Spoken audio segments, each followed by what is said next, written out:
Worldwide, we're looking at approximately 350 million people with diabetes. There's no question that we're in the midst of a diabetes epidemic. Right now, 1 in 3 Medicare dollars is spent in the care of people with diabetes. 1 in 10 total healthcare dollars is spent on people with diabetes. There's no question that this is a major problem. What in particular is the correlation with the diet and diabetes? I'm not going to get into that. Into diet? No.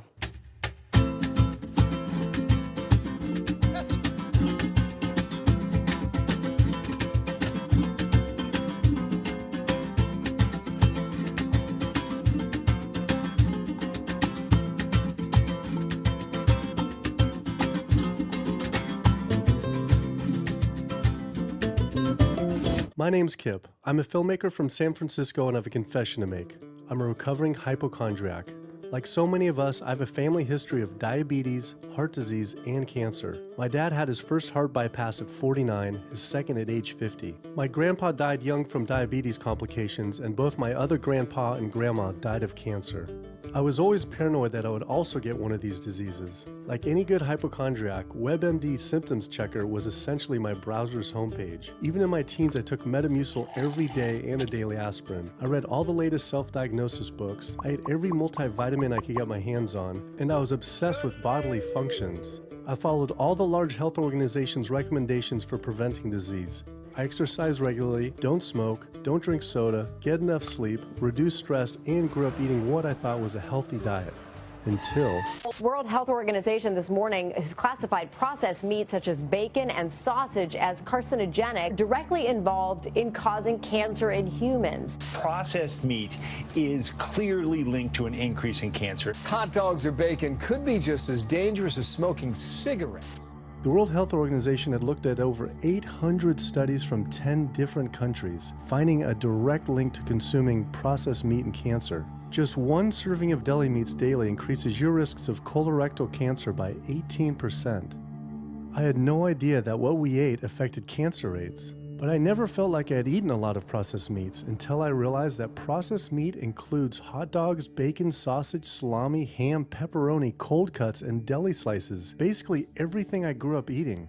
The World Health Organization classifies processed meat as a Group 1 carcinogen, the same group as cigarettes, asbestos, and plutonium, and classifies red meat as a Group 2 carcinogen.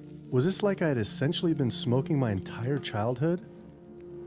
If processed meats are labeled the same as cigarettes, how is it even legal for kids to be eating this way? I thought this was new information, but many of these studies have been around for 50 years. I couldn't believe I'd been eating processed meats virtually my entire life and was just now finding out how dangerous they are. Why hadn't I been hearing about it from the American Cancer Society, the largest cancer group in the nation? When I went on their website, I was shocked to see that none of this information was featured on their homepage. But even more shocking, on their Eat Healthy page, they actually encouraged eating Group 1 carcinogenic foods like processed turkey and canned meats. This is after the World Health Organization reviewed over 800 studies definitively linking processed meat to cancer. Thank you for calling your American Cancer Society. My name is Sam. I'm a cancer information specialist. How may I help you today? Hi, I was calling because I was wondering why you all recommend people to eat processed meat on your website, which the World Health Organization has classified as a Group 1 carcinogen, which is in the same class as tobacco smoking, asbestos, and plutonium. This would be like a lung association having a how to roll your own cigarette section on their website. It's kind of the same thing. But let me just place you on a brief hold because He wasn't able to answer my questions and said someone would get back with me. I had always been concerned about cancer because both my grandma and grandpa died of cancer. I wondered if things would have been different had they known the link between diet and this terrible disease. In the US, 1 out of every 4 deaths is from cancer. Oh, sweet. American Cancer Society rep confirmed an interview this week. So we just went in for the interview with the American Cancer Society rep, and the security guard said there's no interview scheduled. So I went into my phone, and it turns out last night, after I told her that the interview is going to be about the correlation between diet and cancer, she said she could no longer do the interview. After repeated emails asking why she was declining my interview to simply talk about diet and cancer, she stopped responding altogether. Why would an American Cancer Society rep not want to talk about this? I was, however, able to connect with a growing movement of doctors who are willing to talk about the link between the standard American diet and disease. And it goes beyond just cancer. I took my old trusty van, Super Blue, once again out on the road. 2/3 of adults are now overweight or obese, and we have an epidemic cascade of debilitating disease that's overcoming the country. There's no way we can sustain the current style of care with the epidemic that we're creating with our diet and lifestyle choices. The diabetes, the arthritis, the heart disease, the dementia, the obesity, the cancers are affecting about 70% of deaths. All the data is that those 70% of deaths and morbidity are largely lifestyle related and preventable. Most kids by age 10 in the U.S. already have fatty streaks in their arteries, the first stage of atherosclerosis leading to heart attacks, strokes. Here in American medicine, we operate from the disease model. We are in the business of treating sick people. We are not in the business of trying to prevent people from becoming sick. When you look at chronic disease risk, all the things that we walk around worrying about, actually dietary choices trump smoking when it comes to those risks. If I could deliver one message to the researchers who are looking for the cause of diabetes and the cause of clogged arteries and the cause of high blood pressure and the cause of obesity, I would tell them the answer's in 3 words. It's the food. It's what Americans are eating. Today, with 2/3 of Americans being overweight, clearly there's a food issue. In the next 25 years, 1 out of every 3 Americans will have diabetes. My name's Michael Abdallah. I'm from Atlanta, Georgia, and unfortunately I was diagnosed about 10 years ago with diabetes, and 8 years ago I had 2 stents put in.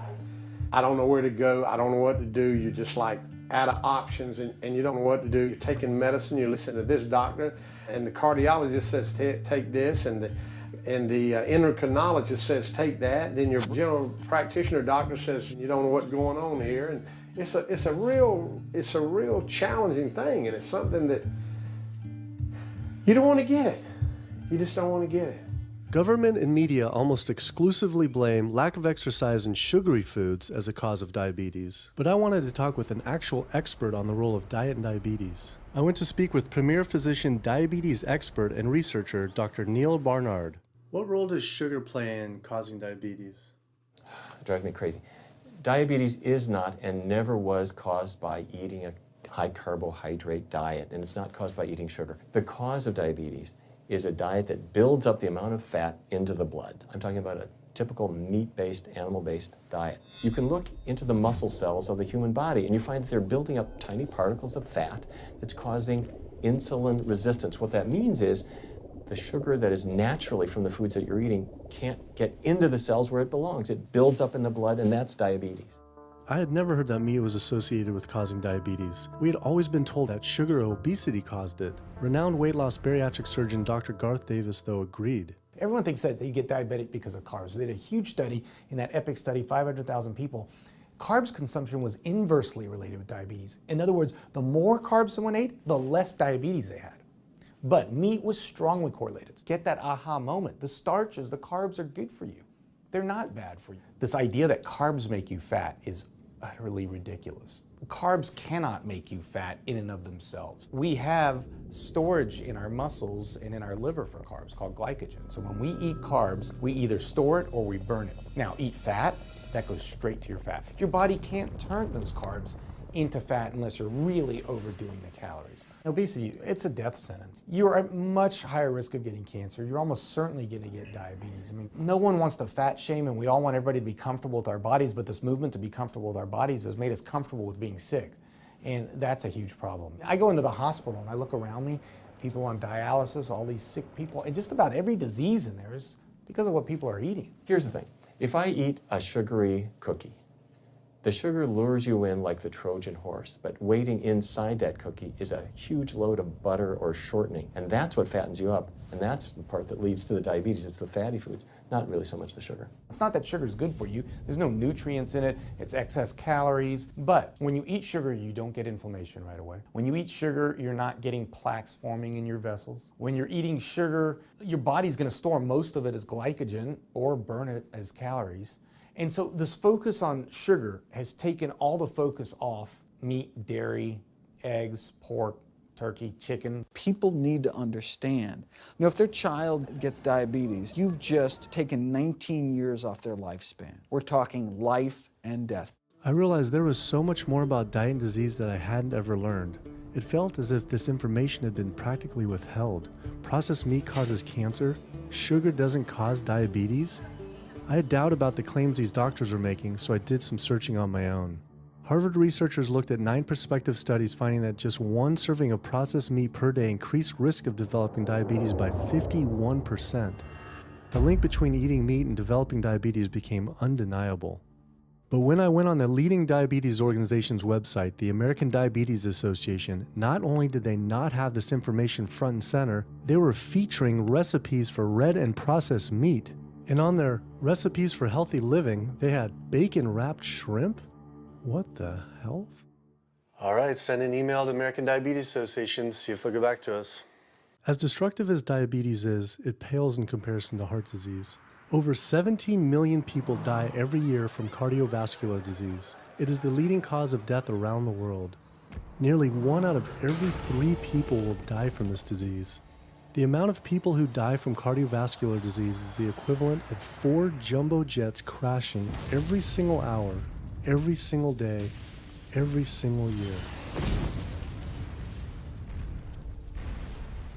My name is Amy Resnick, and I'm from Swampscott, Massachusetts, a little bit north of Boston. And I recently went to my doctor for asthma because I had a very hard time breathing. And while there, she did some blood work, and one of the tests was C-reactive protein, and on a scale there was a scale of 1 to 3, 1 being low for cardiac event, 3 being high for cardiac event, and my number was 10.82. What does that mean? That means I am on the road for a heart attack, and she said probably within the next 30 days. 30 days? 30 days, if I'm going the way I was going. I take this for my heart arrhythmia, take this for pain, oxycodone for pain, and lorazepam for stress, cyclobenzaprine for a muscle relaxer. Also take Topamax and Prozac. And I also use a CPAP machine to help me breathe. And my asthma has been so bad this past year, I use it during the day as well to get some air. I am tired when I wake up. I'm tired during the day. I take a nap. I'm still tired. I can't breathe. And I know I need to make a change for my health, or else I'm not going to be here for my family. When we speak of heart disease, I would say the role of alcohol is pretty small. The role of sugar is very small too. Smoking is big, but the good news is that most people have quit or never did smoke. The problem with animal-based diet, its contribution to heart disease is huge, and it is pervasive. All this expensive imaging, procedures, bypasses, medication, none of which has one solitary single thing to do with the causation of the illness. So you die of a completely benign, foodborne illness that never had its causation treated.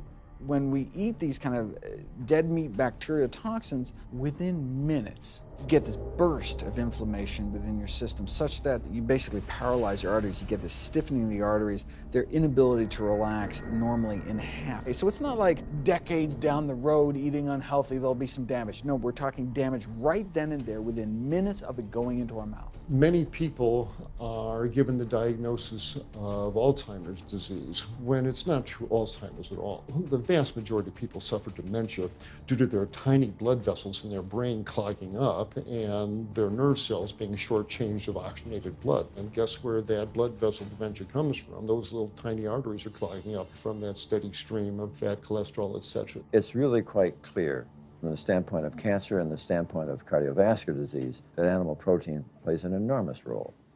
Is chicken better? It's a question of whether you want to be shot or hung. The flesh food that I would eliminate from the American diet would be poultry, would be turkey and chicken. A brilliant advertising campaign has convinced people that, oh, it's white meat, it's healthier. The leading source of sodium in the American diet for adult is chicken. It can be labeled all natural chicken, but be injected with the salt water, having up to 800 milligrams of sodium. Heterocyclic amines are clear-cut carcinogens, and they can form in any kind of meat as it's heated, as it's cooked. But by far the biggest source is chicken. We sent researchers into fast food and family restaurants. Not only were there carcinogens in every single restaurant, but we found them in every single chicken sample that we took. If somebody brings their family in and they're buying a bucket of chicken, nobody tells them that there are carcinogens. If you're selling carcinogens to people, you've got to warn them that they're in there. But the American Cancer Society encourages people to switch from red and processed meat to chicken.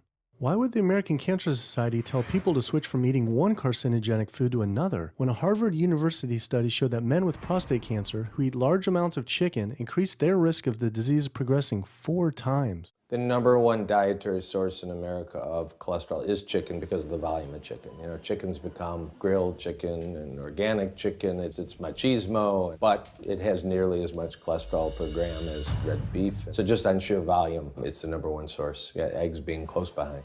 I'd never really thought about eggs much. I just thought of them as a standard part of a healthy diet.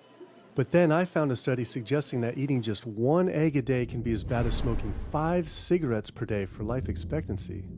The yolk of a hen's egg is the most concentrated glom of saturated fat and cholesterol. It is made to run a baby chicken for 21 days with no outside energy. It is pure fat and cholesterol.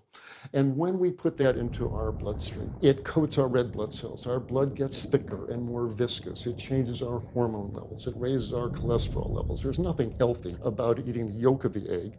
But I thought cholesterol and saturated fat wasn't an issue anymore. You know, these saturated fat studies that have come out trying to vindicate saturated fat, this is a campaign by the dairy industry, right? Number one source of saturated fat is dairy. It's not meat. 2008, the global dairy industry got together at a meeting and explicitly, read their agenda, was to neutralize the negative impact of milk fat by regulators and medical professionals, unquote. So what did they do? They funded studies. The main study that started the whole saturated fat media craze was funded by the National Dairy Council. The egg industry similarly funds studies that confuse consumers by making claims that eggs don't negatively affect heart function. That is, only when compared to eating a McDonald's sausage McMuffin? So what they're really saying is that eating eggs is just as bad as eating a McMuffin. When you eat foods like beef or steak or a processed meat, a hot dog, you're not just getting saturated fat. You're also getting other additional toxins that are in that food. There's heme iron, carcinogens, processing chemicals. This is all a lot more complicated than just looking at saturated fat. You know, the strategy is not on making their products any safer. The strategy is to just try to confuse the public, to introduce doubt. You know, there's a famous tobacco industry memo. It's called "Doubt is Our Product." That's all they had to do. They didn't have to convince Americans that smoking was healthy, right? They just had to introduce doubt. Then they would win. If there's just enough controversy, people kind of throw up their hands, I don't know what to eat. Confusion is their game. I really don't think people thought what they ate led to heart disease. They think, oh, it's genetic, my parents had it. I don't think people really think that what they ate led to diabetes. I think, oh, my parents had it, I was gonna get it. And certainly cancer, they don't think that way. People have bad lifestyles that they've inherited environmentally. They've been exposed to a certain way of eating and living that they've carried on into their adulthood, passed on to their children. That is why they go on to develop the same diseases that their parents and grandparents may have had before them. But it is not inevitable. Even if you have a genetic predisposition, doesn't mean it's going to necessarily manifest. And what determines whether it manifests or not may be those epigenetic variables, the things that you can control, the environmental factors, the dietary factors, the lifestyle factors. So we can actually change the expression of genes, tumor-suppressing genes, tumor-activating genes, by what we eat, what we put into our body. So, you know, even if you've been dealt a bad genetic deck, you can still reshuffle it with diet. I had always thought that I would develop heart disease at a young age because both my dad and grandpa had heart attacks. I was taught that they were genetic, but their heart attacks probably had less to do with genes and more to do with their diets high in meat. That's why when I went on the American Heart Association's Heart Healthy Recipes page, I could not believe they had an entire section on beef recipes. This was just like the American Cancer Society encouraging eating Group 1 carcinogens on their site. Meatloaf, pork loin, steak on your recipe list? Are you kidding me? It's like this menu is trying to give people heart attacks. Your website, we noticed Heart Healthy Recipes, and we were kind of bewildered by why there's a bunch of recipes on, a whole section on beef recipes, and there's also a section on egg recipes when there's such a strong link between beef, red meat, and heart disease. I honestly don't know because I don't do that, I guess. That's not what I do. Another organization rep that wasn't able to answer my questions, but he said that he'd have someone get in touch shortly. I was, however, able to talk to the president of the American College of Cardiology, Dr. Kim Williams. So the American College of Cardiology is a 47,000 member and growing organization with a dedicated mission to reduce heart disease and to improve patients' lives. And if you look at the incidence of hypertension and diabetes and mortality in men, they actually get reduced as you go higher and higher in terms of how much you restrict animal products. What about fish? So fish is a little different. You've got the 4 worries, which is PCBs, mercury, saturated fat, and cholesterol. And the cholesterol is all over the place. You can hit tuna in water, that'll be almost less than a glass of milk, to salmon or tilapia, which is higher than a pork chop. If you look objectively at fish, what you find is they've become essentially mercury sponges. And that's why in many parts of the country they warn you, don't have more than so many of these fish a week because it's getting too much mercury can kill you. Fish are eaten by bigger fish who are eaten by bigger fish, and these pesticides and herbicides bioaccumulate in the fish flesh. And these big fish, including the salmon, which people think is the healthiest fish, truth is the amount of pesticides and herbicides in the flesh of these fish are shocking, and they have estrogenic and cancer-promoting properties in them. They'll say, well, but don't sardines have less concentration of toxic waste product than other ones? Something being less toxic doesn't make it healthy. It just makes it less toxic. Farmed fish is by no means healthier. All the antibiotics that these animals have to be fed, similar to chickens and turkeys kept in confinement. These fish get infections. They get fungal infections, they get bacterial infections. You've got to feed them antifungals, antibiotics, and these substances accumulate in the fish flesh as well. I always knew that pollution was bad for our health, but I had never thought about the environmental pollutants affecting food. Dioxins, being the most toxic man-made chemicals known to science, cause all sorts of things. They cause endometriosis, they cause cancers, they cause endocrine disruption problems. Most of your exposure, 93% of it, comes from eating meat and dairy products because it climbs up in the food chain so effectively. So you can get exposed to living near these incinerators and breathing it, but it'll take you 14 years to breathe in as much dioxin as a cow will ingest by eating the grass in one day. And that dioxin will accumulate in its fat, which includes the milk and the meat, and anyone eating meat or dairy products is going to get that dose of dioxin, so it climbs up the food chain every step. Men have no way in their bodies to get rid of dioxins, but women have 2 ways. They're both involving having a baby. One is that dioxin crosses the placenta into the growing infant, and the other is that it comes out from the breast milk. So if you have a meat and dairy consuming mother breastfeeding that infant, then the highest impacts of toxic exposure like mercury and dioxins will go to that infant. Pregnant women are told, oh, certain types of fish should be avoided. But what about all these other animal products which are introducing, imagine as the fetus is developing, introducing these very harmful toxins which create reproductive abnormalities, developmental problems, and hormonal issues right as the child is developing, the most critical stage of development. It does make you worry when people say, don't you want to have a little bit of milk because you're pregnant? Don't you want to have some fish because you're pregnant? Who do you think is going to get the chemicals that are in that? All these environmental toxins and toxins from the feed that they're being fed accumulate in their tissues and are released into the mother and unfortunately to the child when you eat these products when you're pregnant. So this includes antibiotics, hormones, steroids in animal feed. Commercial animals are largely fed GMO corn and soy, which are very laden in pesticides. PCBs have been banned since the 70s, but they persist in the environment. Dioxins, all of these compounds can create hormonal, reproductive, developmental damage as well.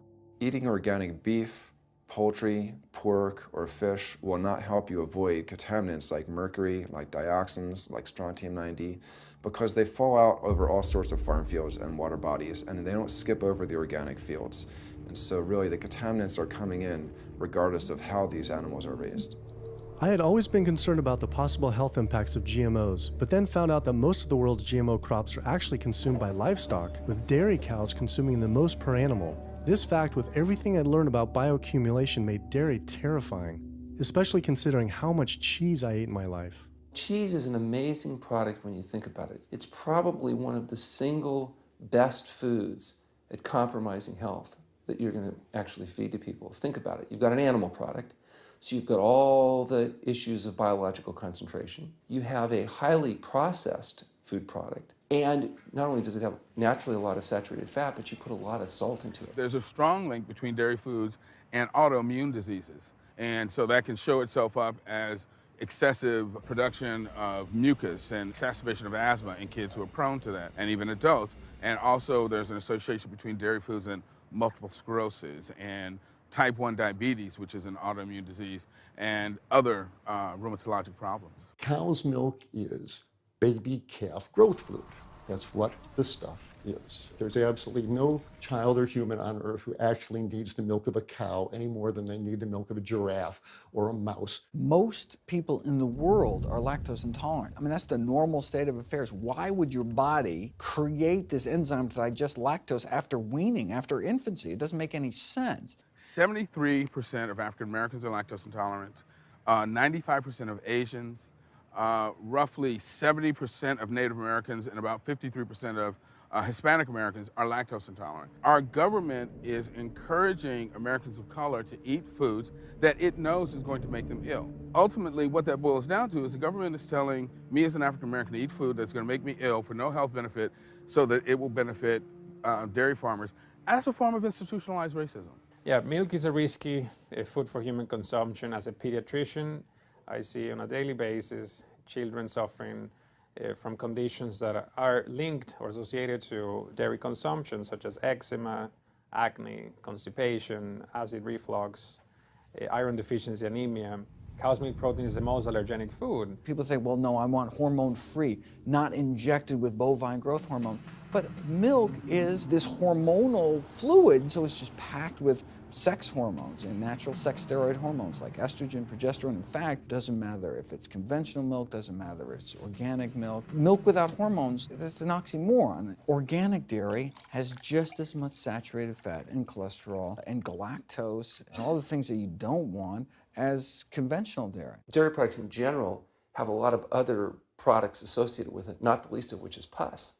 I mean, they actually have laws limiting how much pus you can actually have in a milk and still sell it. I believe it's like 750,000 pus cells per cc. Because, I mean, you wouldn't want too much pus and it'd be like pure pus. People might object. In fact, you could think of cheese as kind of coagulated cow pus, if you would.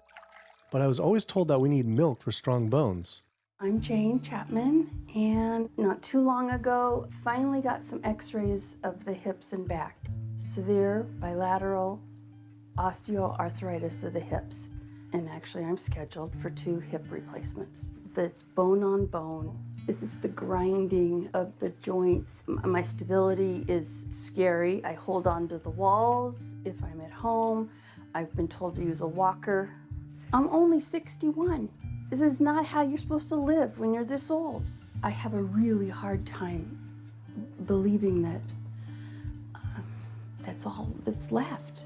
Researchers have studied bone development in kids and whether they get stress fractures and that kind of thing. And the kids who drink the most milk have 0 protection. Milk does not build strong bones. Harvard researchers have looked at a large group of older women. Over an 18-year period, the milk drinkers had 0 protection from fractures. So this old notion that somehow milk is going to build strong bones or protect your bones later in life, it's a myth.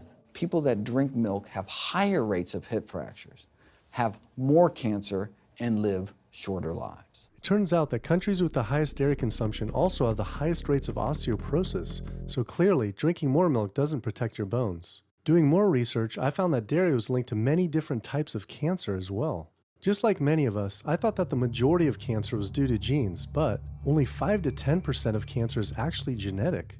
Any cancer is caused by a DNA mutation, but that's not enough. So that can cause that first cancer cell, but one cancer cell never killed anyone. 2 cancer cells never killed anyone. But 1 billion cancer cells, now we're running into problems. So we need to reduce the growth factors in our body, like IGF-1. Insulin-like growth factor 1 is this cancer-promoting growth hormone involved in every stage of cancer cell growth and spread and metastases. Any animal protein boosts the level of IGF-1. Dairy products increases your risk for various forms of cancer, especially those related to your hormones. So breast cancer, prostate cancer, ovarian cancer. So this is not a product, even in its most pure state, you want to be consuming because it does come with risk. I found out that dairy can increase a man's chance of getting prostate cancer by 34%. And for women who've had breast cancer, just 1 serving of whole dairy a day can increase their chance of dying from the disease 49%, and dying from anything 64%. Why weren't breast cancer sites like Susan G. Komen warning everyone about this? For calling Susan G. Komen, this is Jocelyn. How may I help you? Okay, so we're wondering why you don't have a huge warning about the dangers of consuming dairy on your website when there's a direct link to breast cancer. There was a study published in the Journal of the National Cancer Institute that found out women consuming dairy who has had breast cancer increases their risk of dying of breast cancer 49%. I was wondering why it's not on your website. We cannot answer these types of questions. Once again, another health organization rep saying someone else would have to answer my question. Rather than risk being stood up again, I went straight to the local Susan G. Komen chapter to see if they would answer my questions.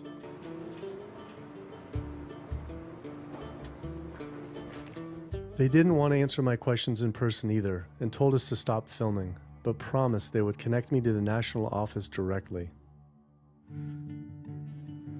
Susan G. Komen's Pink Ribbon campaign had done a lot to raise awareness for breast cancer, although it was confusing to see pink ribbons on dairy yogurt containers.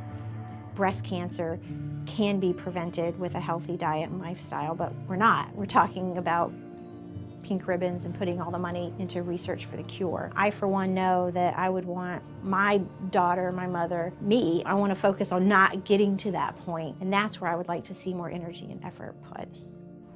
I had been a hardcore cheeseaholic virtually my entire life, despite the risks, but like so many others, I seem to have been addicted to it. It turns out that the casein protein, that's the main protein in dairy products, and particularly in cheese, it breaks apart in the human digestion to create what are called casomorphins, casein-derived, morphine-like compounds that go to the brain, and they attach to the very same receptor that heroin attaches to.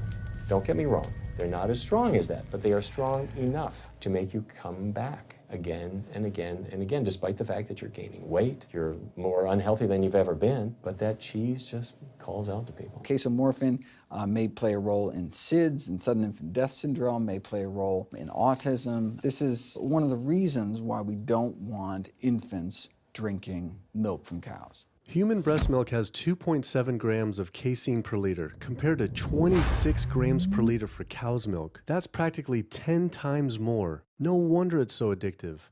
This talk about addiction made me think about all the drugs animals are fed. I went to the headquarters of the Center for Food and Safety, the nation's leading FDA government watchdog group, to see how concerned we need to be about drugs in our food. So that we know of, there are at least 450 different drugs that are administered to animals, either alone or in combination.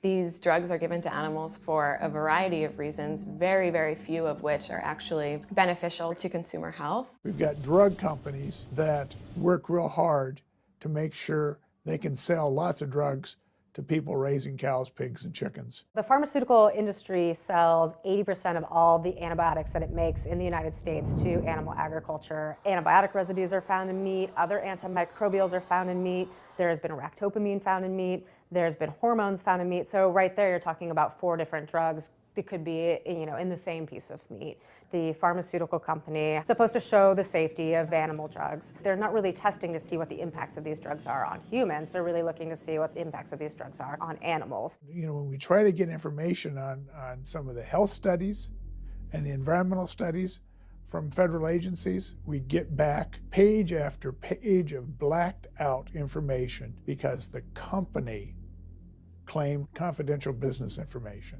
Consumers have no idea what is in the products that they consume. So how sick something makes me and how bad it pollutes the environment is a secret for a company. In the animal agriculture industry, as in the tobacco industry, these companies really have a vested interest in making sure that the public doesn't have information about their effects and what risks are really posed to consuming them. Have this system where animals are living in their own waste, they're living next to animals that are sick or even dead, and they're stuck in cages with these animals, that bacteria tends to spread, so that the pathogens that are being created in these filthy conditions are breeding resistance to antibiotics, and the public are becoming exposed to those. We already have people dying from salmonella and other things that you eat. We're having about 3,000 people die every year in the United States. That's more than the number of people that were killed in 9/11 in the Twin Towers in New York. If we had some terrorist organization killing 3,000 people a year, we would be all over it. The antibiotic-resistant bacteria deaths that we have, on top of that, you get 20,000 people dying a year. That's 7 9/11s every year. Can you imagine if that many people were being killed by some terrorist group in the United States every year? We would find them. You know, the World Health Organization has said we're nearing a post-antibiotic era in medicine. You'll be at risk in minor surgery to have a fatal infection. You'll be at risk going to the dentist if you have a tooth extracted. Or it'll be like Civil War medicine. You get an infection in your leg and you cut your leg off. So you have this very dangerous situation. By crowding these animals in, they become a perfect engine for generating a new flu virus that can come out into the community. If you lived near a swine spray field, not even the CAFO, but the waste disposal field, you were 3 times more likely to have a MRSA infection. You can't see how it impacts the average person's life in Duplin County, North Carolina, and not be a little upset about it. From an environmental standpoint, from a community standpoint, from all other aspects, North Carolina, we're in a state of emergency. We've already had bouts of swine flu, or H1N1 as they prefer to refer to it. That particular swine flu incident was originated on a farm here in North Carolina. There's approximately the same number of hogs in North Carolina as there are people. Between 8 to 10 times the amount of feces is produced by a hog, an adult hog, as compared to an adult human. 10 million pigs in North Carolina produce the waste equal to 100 million humans. This is the equivalent of the entire U.S. eastern seaboard flushing their toilets into North Carolina. But there is no waste treatment. The pigs' waste falls through slats in the floors of the sheds they are forced to live in. It is then pumped into giant waste pits, which leach into rivers and streams, and is pumped out unfiltered onto fields, further polluting the environment and neighboring health. When you go back and you look at where these hog facilities are located, there's a disproportionate number of them that are located near communities of color, low-income communities. It is definitely a human rights issue. My sister, she have asthma, and you know, her brother, he have asthma. He's 3, and we don't know what she might have. I have asthma, I have sinus, I have sarcoidosis, that's the bacteria, and I have a pacemaker, which is 6 sinus syndrome. But you know, mostly everybody in this neighborhood got asthma or either cancer. My neighbor there died from cancer probably just last year. My nephew down the street, he's got cancer. He's in terminal cancer, stage 4. He's not a smoker, not a drinker. And it's not in his lungs. It's in his lymph nodes. But see, if you live here and saw the way they do, you wouldn't eat no pork. Well, I don't eat bacon because I know where it comes from. When they die, they go into a box and they decompose because they swell especially from the heat. A truck come and pick them up, take them to the processing plant in Rose Hill, ground them up into feed, and feed it back to the hogs. If I come out this door, if he's spraying there, it's gonna come in my face. It hit you right in the face. Smell like something that you have never smelled before. It smells worse than a dead body. It's the family graveyard. I have my grandmother out there, my sisters, my brothers. When we go to the funeral, he used to spray. During the funeral? During the funeral, yes, during the funeral. Yeah, he spray. And when the people come, everybody be closing their nose up, saying how it stink. They can want to have a cookout on Sunday, he'll spray. Do you think he does it on purpose? I think so, because he just sprays Sunday. He always sprays Sunday. And in most of these area, hog houses and turkey house is in the black area or the Hispanic area. It's either or. Do you think it's also a civil rights issue? Yes, yes, I do. Yes, I do.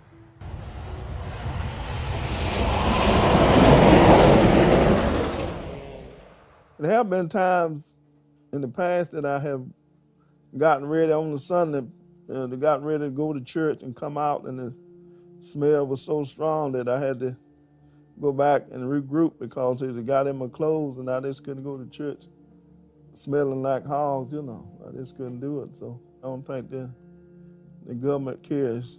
They care more about cooperation than do people, individuals. And they're going to keep on, they're going to put more chickens in this state. This is the feast season. You're in capital of the world right here in North Carolina. My state, look, there's a blue line stream right here come into my property almost, and the Contentney Creek right here. I've seen that blue line stream now filled with feces and urine from that hog pen, and they can say, well, we feed the world. They're not interested in feeding the world. They're interested in making money. You take the money away from it, they'll let the folks starve. Because if you want to feed the world, you can feed the world with more corn, using corn and wheat and stuff like that, and you can meat. Meat is a luxury item. When we are doing things that hurt other people, we're wrong. But a lot of good people will sit there and eat bacon knowing that it's causing someone else to be very unhappy. I woke up the next morning to find the Burden River had experienced another massive fish kill from the pollution running off hog farms. Tens of thousands of fish were washing up on shore. All this talk about health, I realized that I was only focused on personal health. But health started to mean so much more to me. It was about health of my family and our communities. I couldn't under good conscience support an industry that I knew was harming others. Pollution from animal agriculture isn't just an issue in North Carolina, though.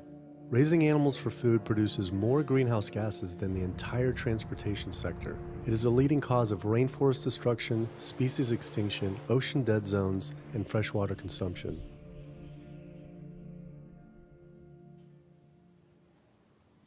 American Diabetes Association actually finally got back and they agreed to an interview. Preparing for their American Diabetes Association interview, I took a look at their diabetes diet and meal plan recommendations, and they were loaded with foods associated with causing diabetes. How could they expect people not to get diabetes if this was the food they were recommending? And then, I saw multiple peer-reviewed studies published on the National Institute of Health website showing that a low-fat, plant-based diet was more than twice as powerful at controlling and even reversing diabetes than the ADA recommended diet that included meat and dairy. Well, the mission of the American Diabetes Association is to identify a prevention and a cure for diabetes, but in the meantime, to improve the lives of all people who are affected by diabetes. And what's the best way to prevent this? For type 2 diabetes, it's unclear. We can't prevent type 2 diabetes in everybody. When we're doing the research, we came across a lot of studies that said that you actually could potentially cure or reverse diabetes with a purely plant-based diet. I don't believe there's sufficient evidence to demonstrate that. How does it compare to the ADA diet that you recommend? We don't recommend a specific diet. We recommend healthy eating. The one that's on the website. We recommend healthy eating. Do you have a whole list of exact day-to-day, the meal plan, the whole meal plan? All they are selections of foods to consider. We do not have a diabetes diet. But with that selections, that you consider that plan compared to a plant-based plan? No one's done that study. We found actually some studies, that a 74-week study found that low-fat vegan diet versus the ADA plan in type 2 I diabetes. think we're done here. I'm not going to get into an argument about. Oh no, I was just wondering the studies of if this is true or if it shows that. Any diet works.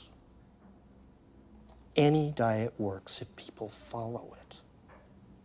But if it's a diet that's not the proper diet, like if anyone follows a diet that they eat I can't tell you what a proper diet is.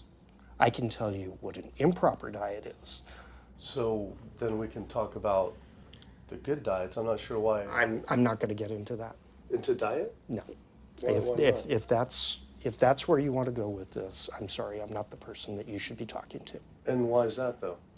If that's what you want to get into, I'm not the person you need to be talking to. Who do we talk to about diet?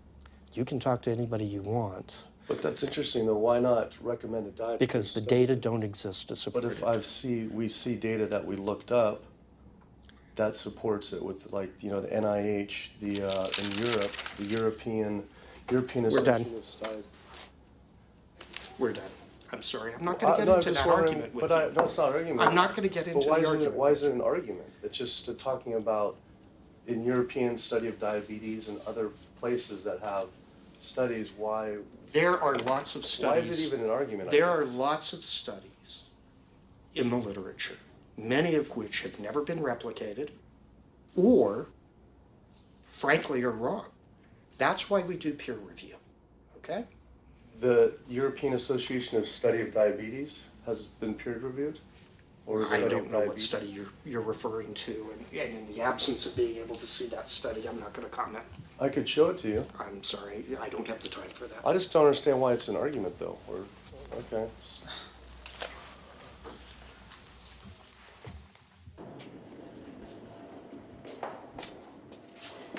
That was interesting. What he wanted to talk about was people living longer with diabetes. But once you mention eliminating diabetes or prevention, oh, whoa, now you cross the line. Prevention and cure, whoa, let's not go there. Not only did Dr. Ratner, the chief medical officer of the American Diabetes Association, not want to talk about diet, but the fact that he had such an emotional reaction to my question made it feel I was digging into something that he didn't want uncovered. I had always thought there was no prevention for type 1 diabetes, but then I did research and came across countless studies referencing the link between exposure to dairy at a young age and type 1 diabetes. I mean, this is a food made for baby cows. Cow milk protein gets into the bloodstream, and the body says, hey, this isn't supposed to be in the bloodstream. It makes antibodies to the cow milk protein, which then attack the pancreas and destroy the pancreas. How is this possible that ADA wouldn't have this forefront on their website? Why wouldn't they be warning all parents about this, even if there were only a slight chance? Why were they recommending people to actually eat these foods linked to diabetes? It seemed all of the large health organizations were encouraging people to eat the very foods linked to the diseases they're supposed to be fighting against. American Heart Association promoting beef, American Cancer Society promoting processed meat, pink ribbons on dairy products, and bacon-wrapped shrimp on American Diabetes Association. And then it all came together. What if?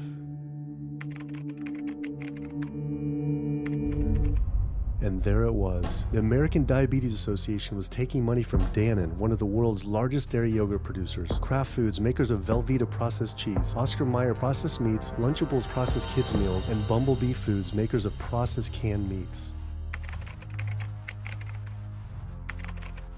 American Cancer Society was taking money from Tyson, one of the world's largest meat producers, and Yum Brand, owner of Pizza Hut, KFC, and Taco Bell. Susan G. Komen was supposed to be fighting breast cancer, was corporate partnering with KFC, Dietz Watson Processed Meats, and Yoplait Yogurt. And the American Heart Association was probably the most disturbing of all, taking hundreds of thousands of dollars from the beef industry, poultry, and dairy producers, and millions from fast food and processed food manufacturers. Every single one of these organizations was taking money from meat and dairy companies that are associated with the causes of these diseases. This would be like the American Lung Association taking money from the tobacco industry. I was sick of not getting answers, so I went to the headquarters of these organizations myself. We have to speak to someone in person. There's millions of people dying from the foods that they're recommending people to eat. I wanted to find out why Susan G. Komen had accepted $35 million from Yoplait when their products can increase a woman's chance of dying from breast cancer 49%. And ask American Cancer Society if taking money from KFC and Tyson was the reason they promote eating meat. But every one of these organizations declined to be interviewed. What's really sad is that we cannot trust information from these leading health organizations like the American Heart Association, the American Diabetes Association, because they are taking money from the very industries who are causing the problems that they're supposed to be helping to prevent. So that makes the truth something that you are not going to be hearing, as far as nutrition goes, from these organizations. Well, that would be the end of their funding, that would be the end of their jobs, that would be lawsuits, they would bring the entire catastrophe down upon their heads, and they would essentially disappear as organizations. This one time I got invited to a charity fundraiser for the American Diabetes Association. And I showed up, and they had a whole buffet, and it was all just animal products. I remember like a big thing of barbecue chicken. And I was like, I stormed out. I said, like, serving chicken at a diabetes event is like serving alcohol at an AA meeting. It just doesn't make sense. We had scheduled to film an interview with a prominent surgeon, but before we could get inside the building, the hospital's media relations manager stopped us. Actually, I understand that Dr. said that you could film here today, but unfortunately that's not going to be able to happen. I know that he advocates for patients changing their diets, but the hospital makes money off these surgeries, and the reality is he does too. So we can't do anything that's going to negatively impact the hospital, so unfortunately you're not going to be able to film here today. I was sickened by how open she was about the hospital being more interested in profits than people's health. But it wasn't just this hospital or these organizations. Even the US government is involved too.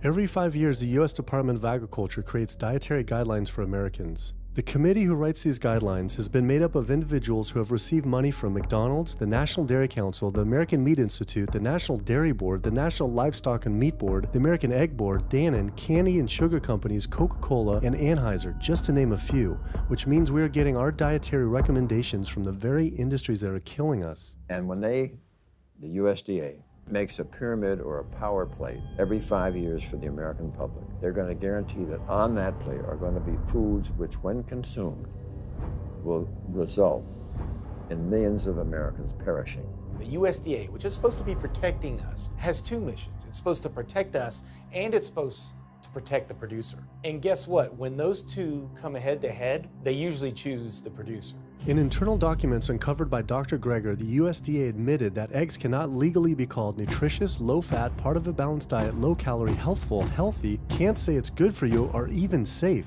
Yet they still promote these products to the American people through federal checkoff programs. If you ask somebody if they've heard of a checkoff program, the odds are they haven't, although daily they are seeing the messaging that these programs produce. So checkoff programs are responsible for the messages that we see on TV, on the internet, on bus billboards and magazines that say things like, milk, it does a body good, or milk life, beef, it's what's for dinner, pork, be inspired, the incredible edible egg. The dairy checkoff program gave $12 million to Domino's to just market cheese-heavy products. And this is the USDA, this is the government. If you've seen those ads for the Pizza Hut pizza, the stuffed crust, or a pound of cheese, those are all government advertising schemes for the industry. How can we put more cheese on beef? How can we put more milk in a coffee? Things like that to just drive consumption of these just unbelievably unhealthful products. So McDonald's, for instance, has 6 people staffed full-time, according to records we found, whose salaries are paid for by this government program, but funded by the producers who are regulated by it. And these 6 people sit there at McDonald's headquarters and just come up with ideas. Triple cheese decker McCheese muffin stuffed bacon cheese slider? With extra cheese? Nice. Yes. You don't think of it on a day-to-day basis that these are government programs. The Wendy's bacon double cheeseburger, government program. The steak fajita at Dunkin' Donuts, government program. You would just never think that this just pure garbage from a food standpoint is coming from a federally funded program. That's one of the things that makes checkoffs so incredibly creepy, is that it is our government telling us, eat more beef, drink more milk, eat more cheese, eat more pork. One of the very effective ways that the dairy industry promotes its products is to reach children because kids are impressionable, they're going to be consumers for their entire lives, and you might as well get them while they're young. So dairy spends at least $50 million promoting its products in public schools throughout the country with posters with people with milk mustaches and messages like milk it does a body good or milk life. Targeting young people, right? The tobacco industry had to keep replacing their customers who are dying with new customers. The meat industry knows they have to target young people. That's why we have these foods in schools and marketing messages at a younger and younger age for kids to get hooked on all the wrong kinds of foods. So there's all kinds of parallels. School districts where processed meats are all over the place. Maybe it's going to be bacon on the menu, sausage, hot dogs, or pepperoni pizza. Any of those things are processed meats, and those are pretty much the worst of the worst with a direct link to colon cancer. And yet you have every day in the schools meal items with processed meats. If the Surgeon General puts warning labels on tobacco because of their cancer risk, why aren't the same warning labels on meat? Based on the publicly available data, we know they spend at least $557 million promoting their goods through checkoff programs. We know that they spend at least $138 million lobbying Congress. We expect that they spend a good deal more than that in figures that simply aren't publicly disclosed. The industry's lobbying power is so strong that they can create laws and push through legislation that doesn't benefit Americans in any way, such as ag-gag laws that criminalize whistleblowing or photographing abuses by this industry. Activists in the U.S. can be charged as terrorists for disrupting the profits of any business that uses animals under the Animal Enterprise Terrorism Act, to the even more ridiculous ones like cheeseburger laws. A cheeseburger law is a law that says a plaintiff cannot recover against a manufacturer, distributor, or retailer on the theory that the food made the plaintiff obese or caused an obesity-related disease. Cheeseburger laws are a direct response to a problem that the tobacco industry has had. Big Tobacco has paid $400 billion to state Medicaid programs. Cheeseburger laws proponents say, we don't want to see the same kind of thing happen to the meat and dairy industries. The fact that these laws are based on a model template called the Common Sense Consumption Act is actually ironic, because what they're saying is, you, the consumer, should have the common sense to know that our food is bad for you. I've often typified the meat industry to people who maybe don't understand its power and reach, as it's got all the money of big tobacco and big pharma, and it has the personality of the National Rifle Association. So any little thing that comes up, man, they beat it to death. Robert Martin wasn't exaggerating. When the profits of the egg industry were threatened by egg alternative company Hampton Creek Foods, extremely disturbing emails were uncovered by Ryan Shapiro and Jeffrey Light. We uncovered documents demonstrating the American Egg Board considers Hampton Creek, quote, a crisis and major threat to the future of the American egg industry. The American Egg Board considers a successful egg replacer company to be such a threat that they joke on their government email addresses about murdering the CEO. In internal government emails with the heads of the egg industry, they suggest having the CEO of Hampton Creek, Josh Tetrick, murdered, including a menacing email from the executive director of the American Egg Board.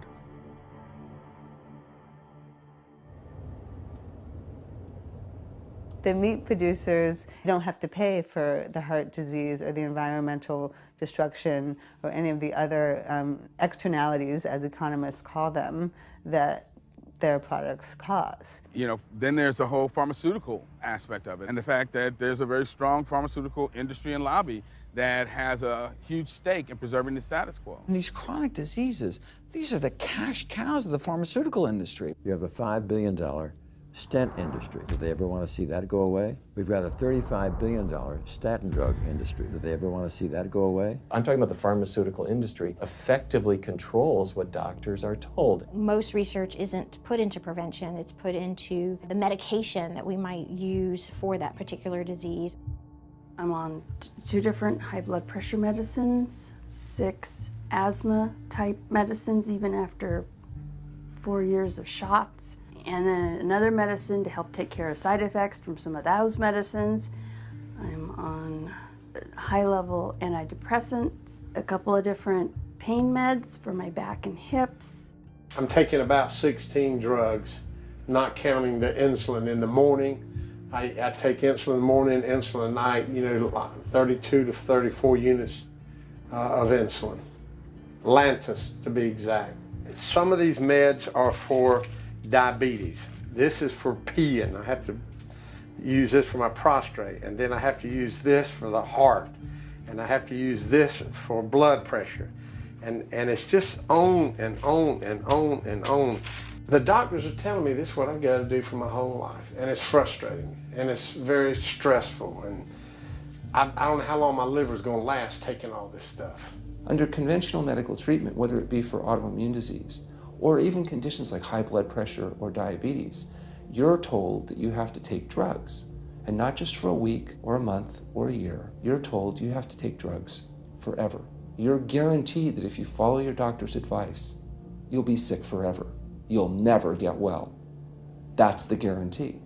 Because the strategies are all about manipulating the symptoms, not dealing with the underlying cause. You come in with that diagnosis, you get a bunch of pills that have nothing to do with the disease causation, or you get these procedures that have nothing to do with disease causation. It's a deception. You say this pill will help you unclog your arteries, this one will save you from a stroke. No, it doesn't. The people who take the statins, etc., they still get their heart attacks, they still get their strokes. This does not reverse disease. This does not make plaques smaller. This is a fraud of massive proportions.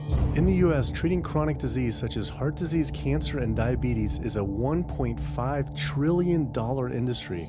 That's the GDP equivalent of the 10th richest country in the world. I went back and dug deeper into the health organization's funding, and there it was again.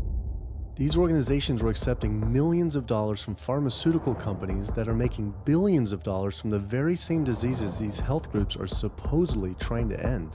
It seemed like a major conflict of interest, unless ending these diseases isn't really the goal. The pharmaceutical industry spends more money on lobbying than any other single industry. Just like animal agriculture, they are so powerful they write their own laws that have had activists imprisoned to silence them.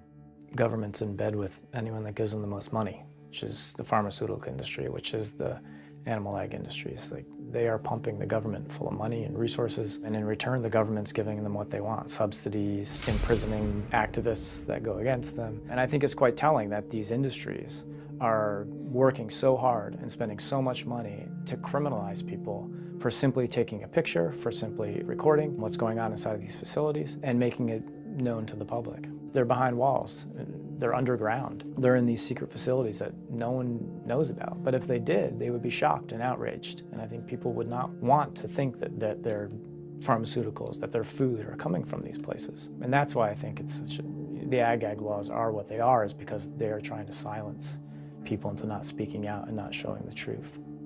I finally realized how deep the collusion truly is between government and these industries, and how dangerous it could be to expose them. These concerns intensified after meeting the USDA whistleblower who revealed mad cow disease in the US meat supply. USDA operates like the military. So when I got on TV and that, right away USDA sent out memos to all the veterinarians and food inspectors. If anybody from the media ever contacts you, do not talk to them. Refer them to Washington, D.C., and we will talk to them. So right away, shut up everybody.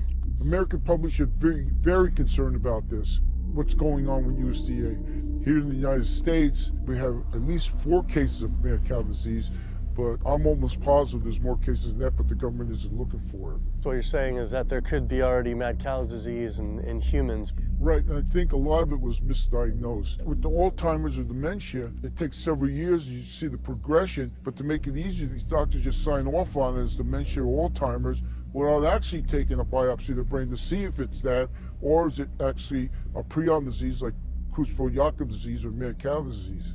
Do you think it's safe to eat meat? I personally don't think it's safe to eat it because of the fact how the line speeds are increasing, and also our inspectors are not well trained enough. At the present time, the line speed now is going about 220 cows an hour. That gives you about somewhere around 4 cows per minute, so that's 15 seconds per cow. These dangerous slaughter speeds means that animal waste ends up everywhere. Testing shows 88% of pork chops are contaminated with fecal bacteria, 90% of ground beef, and 95% of chicken breast sampled contain animal waste bacteria. There is nothing clean about eating this way. But it just isn't waste, it's also pus-filled infections. You can see there's a bump or some kind of abscess underneath the hide. Most of the time when the hide's pulled off, Either that will open up the abscess and the pus will come out, or if it's deep-seated, when the inspectors are doing their work or the company employees, they might stick their knife into an abscess and it explodes all over the place. I had heard enough. I was utterly disgusted by the corruption, the greed, the disease, and the abuse I was learning about. The very animals we were killing us and the planet. But so many people eat meat and dairy every day of their lives, and we are so concerned about getting enough protein. Do we have to eat meat to get complete protein? Oh my God. You want me to jump off this building, don't you? Well, first of all protein is made by plants. I'll state that again for the record. All protein is initially made by plants, all of it. And it is not necessary to eat animal tissue in order to get protein. Only plants have the ability to actually take nitrogen from the air, break those molecules apart, and incorporate that nitrogen into amino acids and then make protein. Any protein you get from an animal is simply recycled plant protein. If you ate a diet that was calorically adequate, and even things like brown rice and broccoli, and you got enough of it, you'd get enough both quantity and quality of protein. 2,000 calories of brown rice and broccoli is going to be about 80 grams of protein a day, including the essential amino acids that you need in order to maintain optimum health. I mean, grains are loaded with protein. Beans are loaded with protein. Vegetables are loaded with protein. You really want to get your protein from plants because plant proteins have a much more beneficial effect on our physiology. The funny thing about protein is most Americans get about twice the amount they need. Most Americans get less than half the amount of fiber they need. But the conversation tends to always be about protein. So in my mind, it's just this magical marketing campaign that protein has taken on over the decades. The question is not where do you get your protein, it's where do you get your fiber? I have never in my professional career seen a protein deficiency. I've never seen someone come in eating normal amounts of calories and they're protein deficient. You just don't see that. So human milk has the lowest protein content ever in any species ever tested. I mean, that's the fluid that's been designed by evolution over millions of years. And so it's like the perfect food for human babies, right? Perfect food, lowest protein content any other mammal. And so it gives a sense of kind of protein requirements for food. Anything. So then rat milk, ape milk, donkey milk, any milk has ever been tested. And you hear this a lot in bodybuilders. They're like, well, I need, chicken, or I need fish to be, to be strong, to build muscle tissue. That is utter nonsense. The largest, strongest terrestrial animals on the planet are all herbivores. The biggest, strongest animals are all herbivores. When we bring in people and they're on meaty diets and we transition them to a plant-based diet, we always track what they're eating. Their vitamin intake goes up. Their nutrition overall goes up, dramatically better. And these same people might worry in advance, will I get the nutrition that I need on a plant-based diet? The fact is, you're not getting the nutrition you need on a meat-based diet, and you're going to get dramatically better nutrition on a plant-based diet. For an average-sized guy like myself, I need about 56 grams of protein a day. That's optimum. Probably I really need 30 to 40 grams a day. Diets that are really high in these protein create diabetes, create heart disease, create cancer, create the diseases that I'm treating on a daily basis. But this is the opposite of what all the high-protein diet fads say. The food you eat determines the bacteria that live in your gut. Well, you eat animal flesh every day. You are summoning up bacteria that eat carnitine. And those bacteria will turn that carnitine into a molecule called trimethylamine. Your liver then turns that into trimethylamine oxide. That's a molecule from hell. That molecule drives cholesterol into the artery walls. And the people who are consuming this flesh-based diet are contributing to plaque building up. They may lose weight on this diet, and that's good. But what's happening inside your arteries, paleo friends? What's happening is that plaque is building up, and these are the folks who dropped dead at the gym at 39. Boy, he was lean and he looked really good. But where is that cholesterol going? It's going into your artery walls. So I believe these paleo folks are setting themselves up for an epidemic of clogged arteries, colon cancers, autoimmune diseases. This is not a healthy diet. We are not carnivorous apes. Humans' closest living relatives are chimps, who get 97% of their calories from plants and the remaining 3% mostly from insects. Comparing the anatomy of true omnivores like bears, who eat both meat and plants, to frugivores like primates, who eat almost exclusively plants, the differences are pretty clear. Frugivore teeth have flat molars for chewing plants, where omnivore teeth are serrated for stabbing and tearing flesh. Frugivore jaws can move forward and back and side to side. Omnivore jaws cannot. Omnivores have much stronger stomach acid for digesting meat compared to less acidic stomach acid of frugivores. The intestines of frugivores is 9 times their body length compared to 3 times for omnivores. This is because meat will putrefy in the gut unless it is moved through quickly. If humans were indeed true omnivores, we would need to change our physiology and appearance quite a lot. But we fit every requirement of a frugivore. We may behave like omnivores, but anatomically, we're frugivores. Human beings, unlike bears and raccoons, and to some extent dogs, don't have that mixed anatomy and physiology that you see in the true omnivores, and thus we are not true omnivores. In humans, the canines have become really small and rounded and actually function like accessory incisors. They're utterly useless for ripping and tearing anything other than an envelope. So the idea that the mere presence of the canine somehow means that we're supposed to eat meat is silly. He was right. I always thought my canines were for meat, but what kind of animal could I actually kill and eat raw with these tiny teeth? The thought alone was disgusting. I mean, everybody loves a smoothie made with fruit and even some vegetables, but if you think about putting a fish or a piece of beef in a blender and grinding it up, the thought is absolutely repulsive. All these diseases I had learned about were from eating a diet our body wasn't designed for. What would happen if we started eating a diet our body actually was designed for? The data is crystal clear that you can stop and reverse heart disease with plant-based diets. Scientifically shown, I've seen it in my own patients. People who adopt low-fat plant-based diets can actually reverse their heart disease, and that literally means watching the plaque start to go away, something they didn't think could happen. My experience with patients is, and those studies show, that when people adopt a fully plant-based diet, their cholesterol levels plummet within a few days. And if you do blood tests in a couple of weeks, you'll see dramatic improvements. Yes, your numbers are going to look great within a week or two. Your cholesterol can come crashing down. In fact, if you're on medications, your doctor may have to pull off your blood pressure medications so your blood pressure don't drop too low because it can work too good. Like that, the side effect is not having to take drugs. In a groundbreaking study published by Dr. Esselstyn following patients suffering from cardiovascular disease, 99.4% were able to avoid major cardiac events by going plant-based. Because it's not just heart disease. It's hypertension, it's diabetes, it's strokes, it's heart attacks, it's several of the autoimmune diseases, lupus, asthma, GERD, osteoporosis. I mean, there's a multitude of diseases, even rheumatoid arthritis. It can be so dramatic. When you see these poor souls with just absolutely crippled with rheumatoid arthritis go plant-based, then they come off their medication. I wanted to follow up with Jane Chapman, who had been suffering from severe osteoarthritis, and I could not believe what I saw after only a few weeks of fasting and changing her diet. So it's so amazing. See, like this only a few weeks later. I know.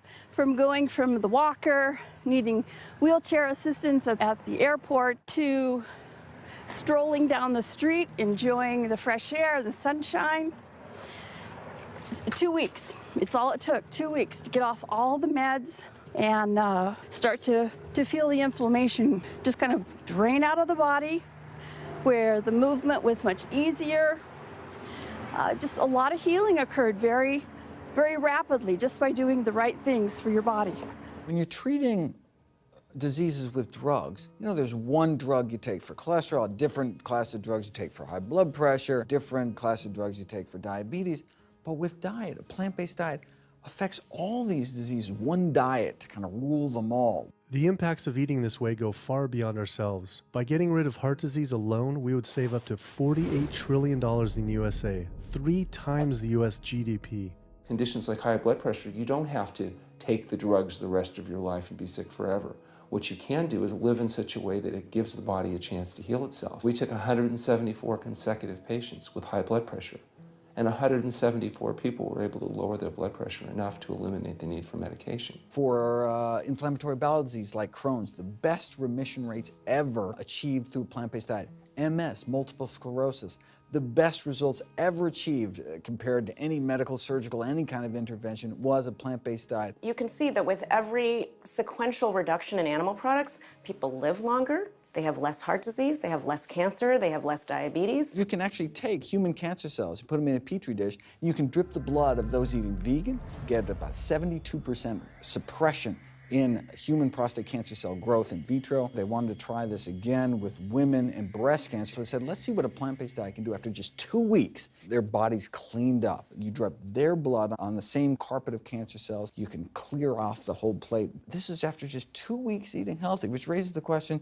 what kind of blood do we want in our bodies? My background is in industrial and systems engineering, and that was my career path for a long time until I got thyroid cancer, and everything changed from there. I decided that I wanted to try alternative methods and treatments rather than have surgery and have my thyroid removed, which meant I'd be on medication forever, and I didn't want that. I just started reading how a plant-based diet can heal the body, and it has worked for so many people. So I immediately just switched to a completely whole food plant-based diet. After a year, the cancer was completely gone, and my thyroid had shrunk to normal size, and I was completely free of that. This was tough to believe. Couldn't this all just be from eating healthier though, like no sugar? Turns out Dr. Walter Kempner from Duke University back in the 1940s was reversing some of our worst killer diseases with diet alone. And the diet he was using was not only strictly plant-based, but it was made up of white rice, fruit, and table sugar. And he was reversing diabetes, he was reversing malignant hypertension, reversing heart disease, the diabetic complications, reversing diabetic blindness. So these people basically had death sentences, went to him, and were given basically sugar, this horrible diet, but it was strictly plant-based. If this information had been around since the 1940s, why don't all doctors know this? We're not taught about the power of food in medical school. No one is taught that the changes that we make with our diet are probably the single most powerful thing we can do to determine our destiny. It trumps our genetics. Why isn't your doctor telling this? Odds are your doctor never learned any of this. In fact, there's even a bill introduced just mandating physicians get 7 hours nutrition training every couple years, just to kind of stay on top of it. And who came out against that? The California Medical Association. Even the family physicians, the surgeons, all the mainstream medical groups came out opposed. It's 7 hours, that's a lot, even if it's over 1 4-year period. So they're not just kind of neutral, but they're actually actively opposing nutrition education. Ironically, when patients come to doctors with questions, they assume that the doctor knows something about nutrition, and so it's kind of a double whammy that doctors haven't been taught much about nutrition. Why don't we hear about this from dietitians when nutrition is their entire specialty? Turns out the American Nutrition and Dietetics Association puts out nutrition fact sheets written by the industries themselves. The industries pay $20,000 per fact sheet and explicitly take part in writing them. So you can learn about eggs from the egg industry, and you can learn about lamb from the lamb industry. This would be like learning about the benefits of smoking from the tobacco industry. When people are eating meat, I think of it as a bit like smoking. It's sort of Russian roulette. You may not get diabetes, but your chances of getting diabetes, about 1 in 3. You may not get cancer, but your chances, if you're a man, about 1 in 2. A woman, 1 in 3. Your chances of gaining weight, 2 out of 3. It's not all diet, but most of it is. The best thing that you can do to make sure that you empty all those bullets out of the chamber and you're not taking risks with your health is to get the animal products out of your diet and eat healthy foods.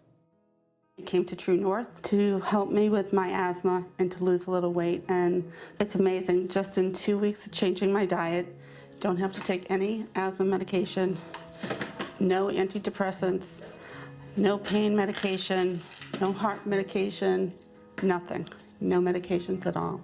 And it's just incredible. I was taking Oxy and Advil, and I was taking 800 milligrams of Motrin 3 times a day just to get through the day because I was in so much pain. And now, nothing.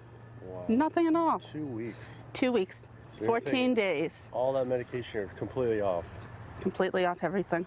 It's just been so frustrating to me because I went to so many different doctors for help, and I tried so many different medications to help me with my asthma, and nothing helped, and I was stuck on the couch for the last 10 months, unable to breathe.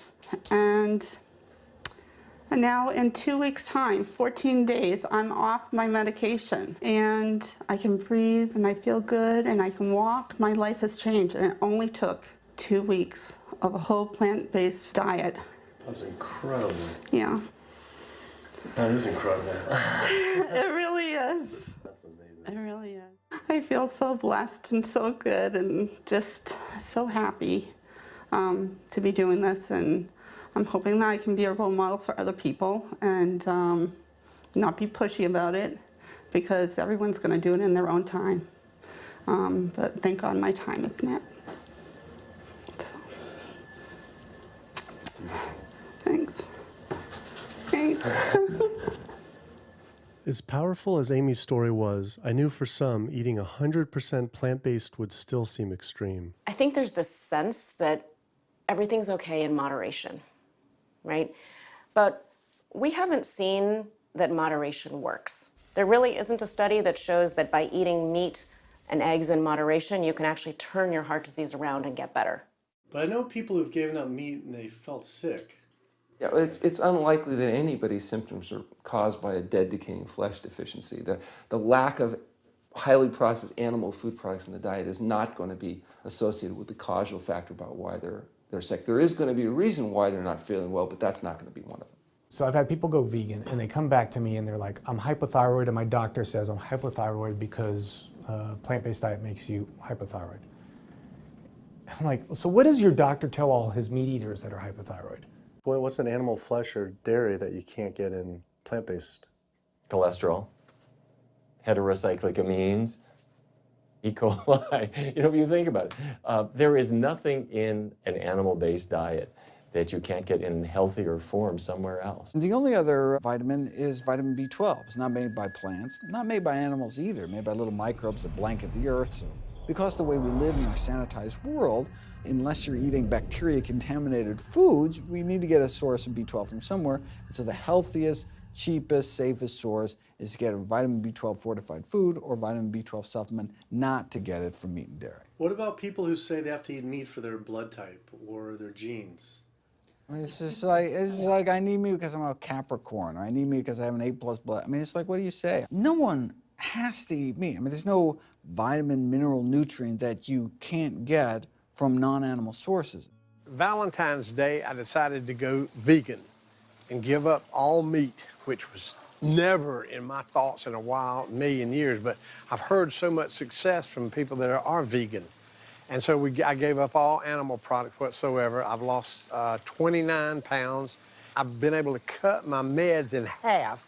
I've been able to cut my insulin in half. And now I'm going for the moon. I'm going to cut it all out. In the last 6 weeks, we've just had 3 grandchildren. And my ugly face is going to be around to see them graduate from high school and college. I'm going to be here. My mission is to let everybody know you do not have to suffer from diabetes and cancer and heart disease because someone in your family had it or because the doctors are telling you this is what's going to happen. You can take charge of your health and have a positive outcome just like I did. The reason I'm so committed to this is, my grandmother had diabetes and I didn't know what I know now about healing the body. And if I did, I feel like she could have lived at least a few years longer. And so it's in her honor that I do what I do.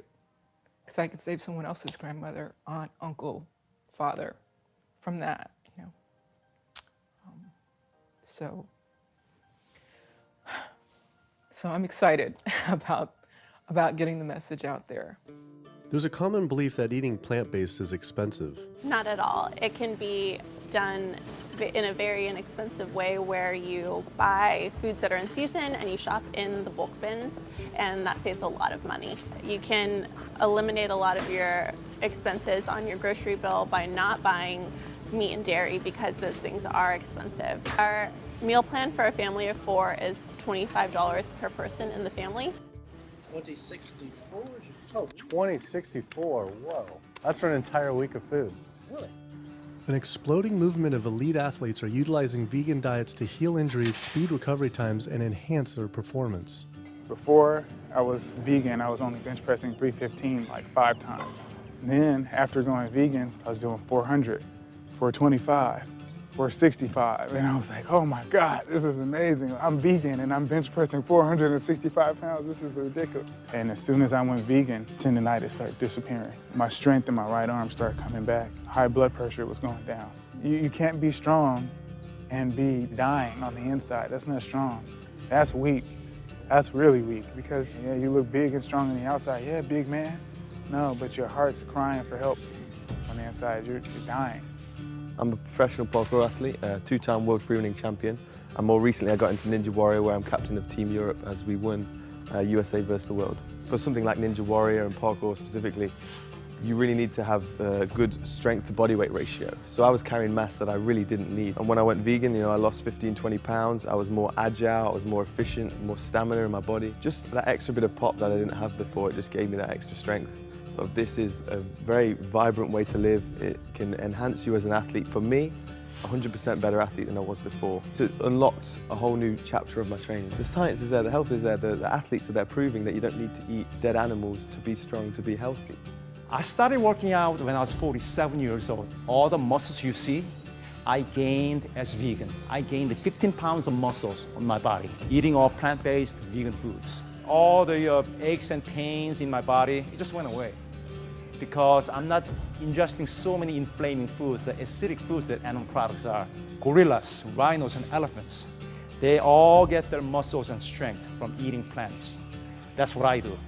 I travel all around the world for my surfing, and I've always been able to eat vegan. I feel like if you want something, you can make it happen. I just don't make any excuses. I would never not be vegan now that I know all the benefits and now that I know how it feels to be vegan. Every aspect of my life has been improved by adopting this lifestyle.